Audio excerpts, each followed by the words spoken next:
गजपति जिला गोसाणी ब्लॉक बड़गोसाणी पंचायत अंतर्गत जंगलपड़ ग्राम प्राथमिक कृषि समवाय समिति धान मंडी उद्घाटित होती। मंडी को गजपति जिला कृषक संघ सभापति सूर्यनारायण पट्टनायक मुख्य अतिथि भाव जोगदे उद्घाटन करते। मंडी में जंगलपड़ ग्राम समेत आखपाख अंचल चाषी मैंने धान बिक्री कर व्यवस्था होती। एने चाषी नेता श्री पट्टनायक कहते आज आनुष्ठानिक भाव धान मंडी उद्घाटित होती। तेज चाषी धान क्रय करने टोकेन जो तारीख समय धार्य होती से मध्य धान क्रय करूँ चाषी मैंने धान बिक्री समय किपर उपकृत हेबे से प्रशासन पदक्षेप नियंतु मंडी में 411 जन चाषी पंजीकृत करथिबा बेले चाषी मानक निमंते विभिन्न आवश्यक आनुषंगिक व्यवस्था करा जायछि बोली प्राथमिक कृषि समवाय समितिर संपादक बाबुली सामल सूचना दैछन्ति।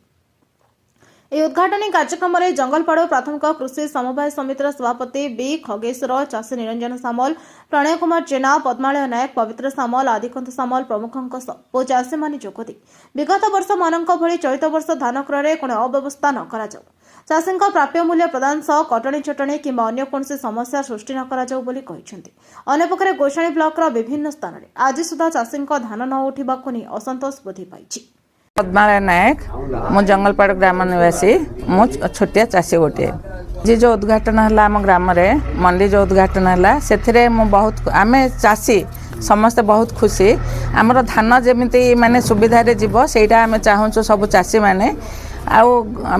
जो गला वर्ष जो आमर धान असुविधा होता मंडी में दवापाई बहुत सम्मुखीन करते चाषी मैंने असुविधा भोग करते मिलर मैंने भी हैरान करते धान भल ना 5-7 केजी माने धान भी ओजन रे से माने अधिका नहीं होते चाषी दुख प्रकाश करते से वर्ष सारा माने से खटणी करी पुणी असुविधा भोग करते से बहुत कष्ट लगुला से वर्ष सेमती किसी आगक न हो आम जिला प्रशासन को अनुरोध करुचु एतिक विनती करुचु चाषी मानक जमी उपकृत करेंगे से एटा ही आमर निवेदन। सूर्यनारायण पट्टनायक सभापति गजपति जिला कृषक संघ कौच आज्ञा आपण मैंने जानते जे गत 30 तारीख में गजपति जिले में सेवा बजार परितरण नियंत्रण कमिटी बजार परिसर मध्य जिलापाल द्वारा आनुष्ठानिक भाव विधायक एवं समस्त उपस्थित आनुष्ठानिक भाव उद्घाटन हो सारी। चलित वर्ष गजपति जिला को 7 लाख क्विंटाल धान किणवाई बोलिक आदेश जारी करा जायछि। सेहीपरि परिप्रेक्षी देखा गले आनुष्ठानिक भाव उद्घाटन पर समस्त जिले में प्राय पाखापाखि 47 मंडी उद्घाटन हो सारिबो एवं आज आम आज डेट्रे 5 तारीख में आम जंगलपाड़ सेवा समवाय समिति गोसाणी ब्लॉक गोटे सेवा समवाय समिति एथिरे 411 जन चाषी आम नियोजित अच्छु जे धान बिक्री करने सरकार आदेश क्रमे आम समस्त टोकेन पाई सारिछु। जो टोकेन अवधि आमर 28 दिन रु 30 दिन पर्यंत रहिबो से समय मध्य आम समस्त धान बिक्री करबा एवं आज ठारू जो आनुष्ठानिक भाव उद्घाटन होती मंडी ताकू आम आशा करुचु राज्य सरकार एवं केंद्र सरकार पाखे आम अनुरोध करुचु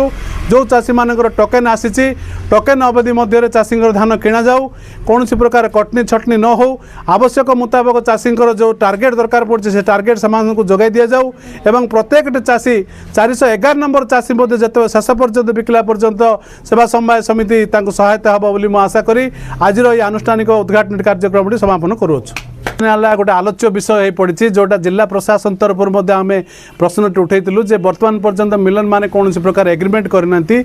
से सिक्यूरिटी डिपोजिट कथा जब कह सिक्यूरिटी डिपोजिट न करवा कथा प्रचार प्रसार होची आमर कौन देवार नेबार ना जेहेतु सरकार आमको कहते प्रत्येक चाषी मंडी की धान आणबे और मंडी में धान रखिए और मंडी में धान बिक्री करने कथा सरकार कहते तेणु ए परिप्रेक्षी जब देखा जा मिलन मान कथा सरकार चिंता कर जोगाण विभाग चिंता कर बोलिक अच्छी किंतु चाषी को कहवा अनुसार आम मंडी को आसबू मंडी में धान रखू मंडी में बिक्री करूँ यह हूँ आम प्रथम प्रायोरिटी। तेणु आम आज मंडी की आसू मंदिर उद्घाटन करूँ मंडी ही धान बिक्री करूँ। प्रकृत जब गजपति जिलार चाषी कथा जब कहवा गजपति जिले में विभिन्न प्रकार प्राकृतिक विपर्यर सम्मुखीन आम होचु केवल प्राकृतिक विपर्य नुहे जंगली जंतुकर भय रही जोटा आपण मैंने कहते बारा भय अच्छी हाथी भय अच्छी निआ पानी भय अच्छी एवं तापर जदि जीवा अन्य प्रकार अदिनिया मेघ वर्षा होबार संभावना रही ए सब संभावना को एड़े चाषी भय आतंकित वातावरण में बर्तमान निज धान को जमी जगी बसी आशा करी जिला प्रशासन पाखु जेते शीघ्र हम से शीघ्र धान उठे ने धान को किणी नेबार आशा रही। तेणु से अनुरोध करते जिला प्रशासन को जे आगामी दिन में यथाशीघ्र से धान किणी नापी से कथाटी बर्तमान जिला प्रशासन अनुग्रह ग्रहण कर माननीय उपजिलापाल निर्देश क्रमे आज सबू सोसाइटी आनुष्ठानिक भाव उद्घाटन हम भावुचु